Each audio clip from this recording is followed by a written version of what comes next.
একটি স্থান পরিত্যক্ত হওয়ার পেছনে নানা কারণ বা ঘটনা থাকতে পারে। আমরা জানি যুদ্ধের সময় বিশ্বের বিভিন্ন অঞ্চল ধ্বংসপ্রাপ্ত হয়েছে। অনেক স্থানে আবার পারমাণবিক বোমা ও ক্ষেপণাস্ত্র পরীক্ষা চালানোর ফলেই তা বসবাস অযোগ্য হয়ে পড়ে। তাহলে জেনে নেওয়া যাক বিশ্বের এরকমই কিছু পরিত্যক্ত জায়গার কথা ও এর পেছনে থাকা কারণগুলোর দ্বিতীয় পর্ব। কোলমানস্কোপ, নামিবিয়া। মরুভূমির রাজ্য নামিবিয়ার কোলমানস্কোপ যেন এক জনশূন্য ভুতুড়ে শহর। জাকারিয়াস লেওয়ালা নামক স্থানীয় এক কর্মী 1908 সালে এখানে হীরা আবিষ্কার করার পর শহরে মানুষের বসবাস বাড়তে থাকে। অনেকগুলো ভবন বালিতে অর্ধ নিমজ্জিত থাকার কারণে ভুতুড়ে শহর হিসেবে এর গুঞ্জন ওঠে। 1956 সালে ধীরে ধীরে পরিত্যক্ত হয়ে যায় শহরটি। কালক্রমে গোটা শহরটিকে গিলে ফেলে মরুভূমি। যদিও এখনো মরুভূমির মাঝে সেই শহরের কিছু বাড়ির নান্দনিক সব সাজসজ্জা দেখতে পাওয়া যায়। পর্যটকরা এখানে দেখতে আসে কিভাবে একটা গোটা শহর মরুভূমিতে পরিণত হয়েছে। Grand Bassam, Ivory Coast. Grand Bassam শহরটি আইভরি উপকূলের দক্ষিণ পশ্চিমাঞ্চল জুড়ে আবিদজান শহরের কাছাকাছি অবস্থিত। এখন মানুষজন এই শহরে বাস করছে, কিন্তু এখানের অনেকগুলো বিল্ডিং বছরের পর বছর ধরে খালি পড়ে আছে।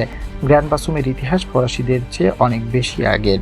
15 শতক থেকে এখানে লোকে বসবাস করত বলে মনে করা হয়। Ruby, Arizona.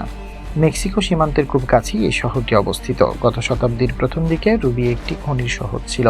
সেখানে সোনা, রৌপ্য, দস্তা এবং তামা ব্যাপক হারে উত্তোলিত হতো। 1920-এর দশকের প্রথম দিকে এখানে খনি কারখানায় দুটি খুনের ঘটনা ঘটে।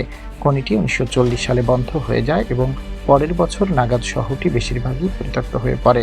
রুবি মার্কিন যুক্তরাষ্ট্রের কয়েকটি প্রসিদ্ধ ভূতের শহরগুলোর মধ্যে একটি। ব্যাংকহেড, কানাডা। ব্যাংকহেড কানাডার রকি পর্বতমালায় অবস্থিত। রাজকীয় ব্যানফ ন্যাশনাল পার্কে অবস্থিত হওয়ায় অনেক দৃষ্টিনন্দন পাহাড় দেখতে পাওয়া যায়। এখানে একটি কয়লার খনি ছিল যেখানে প্রায় 1000 জন লোক কাজ করত। 1922 সালে শ্রমিক ধর্মঘটের কারণে খনিটি বন্ধ হয়ে যাওয়ার পর এর অনেক কাজ এবং ভবন সরিয়ে ফেলা হয়েছিল। তারপর থেকে শহরটি পরিত্যক্ত হয়ে পড়ে। Body, California. 19 শতকের গোড়ায় ক্যালিফোর্নিয়ার বডিতে সোনার খনির খোঁজ মেলে। সেই সময় লোকারণ্য হয়ে ওঠে এই শহর। লোকেরা তাদের ভাগ্য করতে নেভাদা সীমান্তের কাছে অবস্থিত ক্যালিফোর্নিয়া শহরে ছুটে আসে। ছোট্ট সুন্দর এই শহরটিতে একসময় 5000 থেকে 7000 নাগরিক বসবাস করত। অন্যান্য শহর প্রাধান্য পাওয়ার পর 20 শতকের শেষের দিকে শহরটির গরিমা কমতে শুরু করে। 1920 সালে এর জনসংখ্যা মাত্র 120-এ নেমে আসে। নির্জন শহরের সুসংরক্ষিত বিল্ডিংগুলো আজ ওয়াইল্ড ওয়েস্ট পর্যটন কেন্দ্রে পরিণত হয়েছে। ভরকুটা, রাশিয়া। ভরকুটা রাশিয়ার উত্তর মেরু অঞ্চল। কয়লার খনির জন্য এই শহরটি একসময় প্রাণকেন্দ্র ছিল। 1930 থেকে 1960 দশকের খনিটি কারাবন্দীদের দ্বারা খনন করা হয়। পরবর্তী বছরগুলোতে খনি শ্রমিকরা উচ্চ বেতনের জন্য নৃশংস এই জায়গায় কাজ শুরু করেন। সোভিয়েত ইউনিয়নের পতনের পর খনির কাজ বন্ধ হয়ে যায়, তখন স্থানীয়রা চলে যায়। এভাবেই জায়গাটি বরফে ঢাকা নিস্তব্ধ পরিত্যক্ত শহরে পরিণত হয়। আপনি যদি এ পর্যন্ত ভিডিওটি দেখে থাকেন তাহলে লাইক, শেয়ার দিয়ে আমাদের সাথেই থাকুন।